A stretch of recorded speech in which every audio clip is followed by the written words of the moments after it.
Paper crafting lets you create pretty much anything you want, from realistic spring flowers to working lanterns, or even both at the same time. Hello everybody, JenniferMaker here. It's a beautiful day to make a cherry flower bouquet lantern that can brighten any room.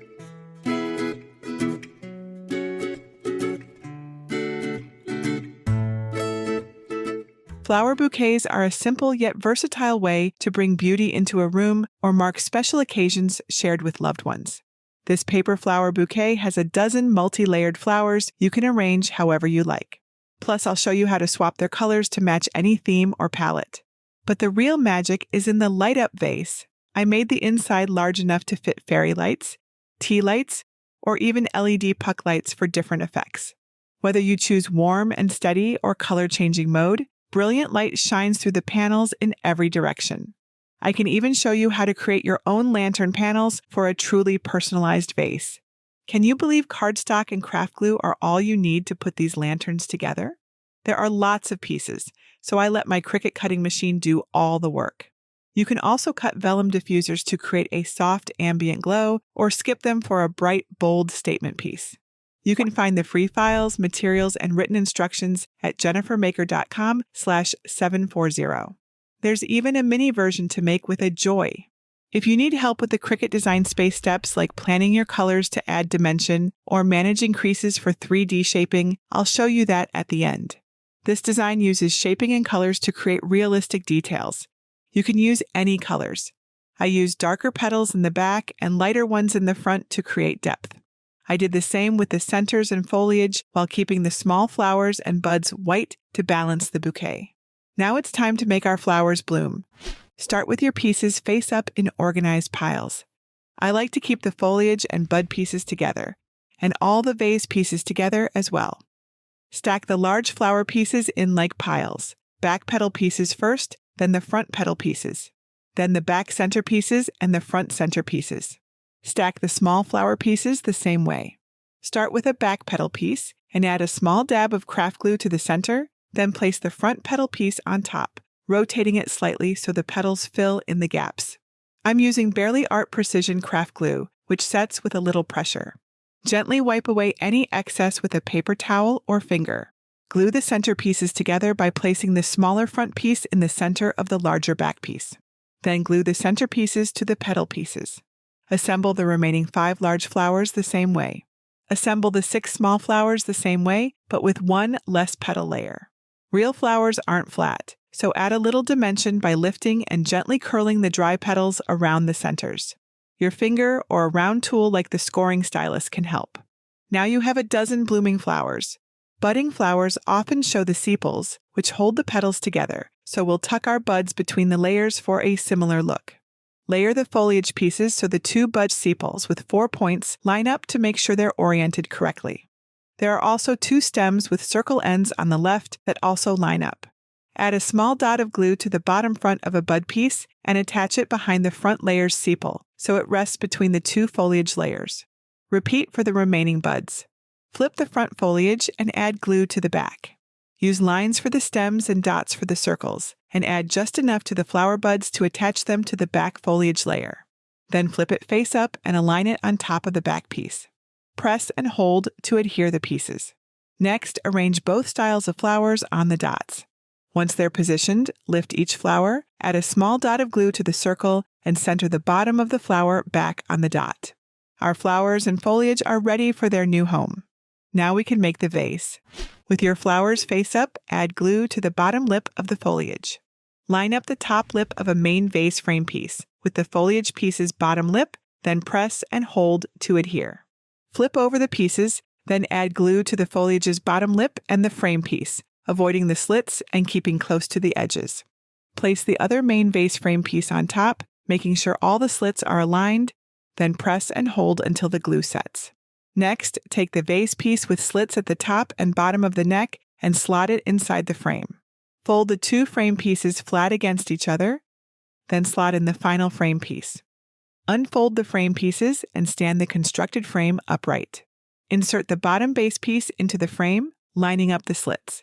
Then insert the top base piece the same way, curving the inner frames slightly if needed. Now take the first panel piece and fold back the tabs. Then fold back each tab's 2 wings. Insert a diffuser between the panel's wings. Assemble the rest of your panels and diffusers the same way. Next, insert the panel's tabs into the slots in the frame's first section and unfold the wings to lock the panel in place. Insert the next 4 panels the same way. Before we add the last panel, let's explore lighting options. Since these are made from paper, you never want to use a live flame. But there are several safe options to choose from. A string of fairy lights fills up the entire vase with points of light. These ones have a battery pack attached, so you'll need access to the pack to turn it on and off. For a hands-free option, use these LED tea lights instead. They sit in the bottom of your lantern and provide a soft, warm glow. These puck lights offer lots of color choices, including a mode that cycles through different colors. The pucks are a bit wide, so they only fit the full-size lanterns. If you make a joy version, tea lights or fairy lights will do the trick. Once you have your lights, give them a quick test to make sure they work. Remove any battery protector tabs first, or insert batteries if needed. Flip your light's power switch into the on position, and check that the lights respond to any remotes. If you're using an LED tea light, place it in the bottom of the vase on the flat section. If you're using fairy lights, remove any packaging and unwind them. Loosely wrap the wire around your fingers to make a coil to evenly distribute the lights. Place the coil of lights and the battery pack inside the lantern so the power switch is easily accessible via bottom openings. Or slide the battery pack through a hole in the back and keep it hidden behind the lantern for easy access. Once your lights are inserted, slot in the final panel. Your lantern is ready for display. You now have a radiant flower bouquet lantern. Use it as a home decor accent for a bit of coziness, or gift it to a special friend or loved one. To make your flower bouquet even more special, create your own lantern panels. I'll show you how to use negative space to design gorgeous panels in my advanced program at JenniferMaker.com/advance. With my members-only toolkit, you can make a flower bouquet lantern that fits any theme or occasion. The advanced program is all about leveling up your crafting skills by teaching you how to create fun designs that reflect your personal style. I have so many detailed workshops and fully customizable templates that I've created just for you, and I can't wait for you to try them out. My vast library of designs, projects, and exclusive resources is available to advanced members in an easy-to-use, ad-free learning environment. Need the perfect element or image to complete your design? Just hit the search bar and you'll have tons of options at your fingertips. And if you're interested in connecting with other crafters to empower your creativity, our growing community of encouraging creators is waiting for you. You can even take part in our fun monthly challenges to keep you motivated and engaged. Enrollment may or may not be open when you see this, so don't wait. Visit JenniferMaker.com/advance to learn more and see how you can join today. Our flower bouquet lantern is all lit up and ready for display, so let's head over to Cricut Design Space to learn how to upload and cut the design. First, download my free flower bouquet lantern designs at JenniferMaker.com/740. You can either download right from that link by saving the project or download from my entire free design collection. To find it, look for libraries in the red bar at the top, then click either Get a Password if you don't yet have one, or click Enter the library. Search the page for design number 740 and click the link to download the designs. If you're not sure how to do this, visit JenniferMaker.com/SVGs to learn how to download and unzip files. In the SVG folder, you'll find score and no-score versions for both variations of my design to cut on a cutting machine. There is a simple floral design, as well as a design with Happy Mother's Day on the panels. The score versions require a scoring stylus or single scoring wheel to create smooth lines for folding. If you don't have a scoring tool, or if you prefer dashed cut lines, you can use the no-score versions instead. You'll also find a folder with versions to cut on the Cricut Joy, plus a DXF folder with cut files, and a PDF folder with versions you can print and cut by hand. Here is how the score version of the floral SVG looks on my canvas in Cricut Design Space. Ungroup the design to work with the elements separately. Then spread out the pieces. There are 4 frame pieces, 2 base pieces, and 6 decorative vase panels with matching diffusers. There are also 6 large flowers with 4 layers each, and 6 small flowers with 3 layers. You have a front and a back foliage piece, plus 3 bud pieces as well. If you don't want to cut the diffusers, drag a bounding box to select them and click the trash icon to delete. To change a piece's color to match your cardstock, select it in the Layers panel, click the color box next to Operation, and choose a new option. Change multiple pieces at once by dragging a bounding box around them and picking a new color. To change a flower's colors, click on it to highlight it in the Layers panel. Then click the arrow to expand its group, select the piece you want to change, and pick a new color from the color box. Keep going to create a colorful bouquet of flowers. Next, find your 6 panel groups in the Layers panel.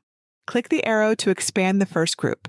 Select the layer with the solid lines and change its operation to Score, so the Cricut knows to make the crease lines where your panel tabs will be folded. Then click the layer with the arrow to select both layers and click Attach to keep the crease lines with the panel. Do the same for the remaining panel groups. Your project is ready to cut. Make sure the correct machine is selected in the top right. Click Make. On the Prepare screen, make sure the correct material size is selected for your materials. I'm using 8.5 by 11 inches for my vellum mats and 12 by 12 inches for my cardstock mats. Make sure your score layers are properly attached to their cardstock cut layers. If you see a mat with just lines, one or more of your score layers may not have attached correctly, so click on Cancel to return to the canvas to check and adjust as needed. After you've prepared your mats, select the first mat again and click Continue. On the Make screen, set the material settings for your first mat. Mine is a cardstock mat. I'll change my settings to medium cardstock with more pressure for cleaner cuts. Place the cardstock face up on a green standard grip machine mat. Use a brayer to make sure it's fully adhered. Check that your premium fine point blade is clean and in the clamp. Press the flashing Load/Unload button to load the prepared mat into your Cricut. Press the flashing middle button to begin cutting. When it has finished cutting, don't unload the mat right away. Instead, gently lift a corner of the cardstock to make sure the material is cut all the way. If not, press the middle button again to make the same cuts in the same spots. When the cuts are complete, unload the mat, flip it over onto your work surface, and roll it back to release the material. If you have any issues with your cuts, check out my tips for cleaner cuts. When you get to your diffuser mats, adjust the material settings to the vellum setting with more pressure. Place the vellum face up on a blue light grip machine mat, or a less sticky green standard grip machine mat. Then follow the same steps to cut your vellum mats. For mats with scoring lines, follow the screen prompts to select and add your scoring tool. Click Edit Tools and select the scoring stylus to load both the scoring tool and the blade at the same time. Or select the scoring wheel and switch tools when prompted. Click Apply to close the Edit Tools window. Then cut and score your cardstock mats. Use the spatula to help lift delicate parts and your weeding tool to poke out small bits of cardstock that are still attached to your cut pieces. Use a scraper tool to remove the small bits of cardstock left on your mat after you remove the cut pieces. Now you're ready to assemble. I just love how much this lantern brightens a room even during the daytime, especially if the flowers have bold, contrasting colors. But nothing beats the glow of the lantern when the lights are dimmed. The fairy lights and tea lights both emit a warm, almost ethereal radiance. The LED puck lights are even more magical. Set the ambiance with your favorite color or activate color changing mode for a dynamic light show. If you're interested in customizing your lantern panels, don't forget to check out the Advanced program to learn more about that, plus other ways to personalize your cardstock projects. Want to save time cutting all these pieces but don't have a Cricut? I do a regular giveaway over on my blog at JenniferMaker.com/Cricut giveaway. Get all the details and enter for your chance to win. Do you have Cricut or craft-related questions that I might be able to help you with? Please let me know. Leave your question below this video or ask over at our awesome Cricut Crafters group at JenniferMaker.com/CricketCrafters. I would love it if you would share a photo of your finished flower bouquet lantern with us on Facebook. I'm so excited to see how your flowers light up the dark. And that's it for today. Until next time, this is Jennifer Maker reminding you to craft a life you love.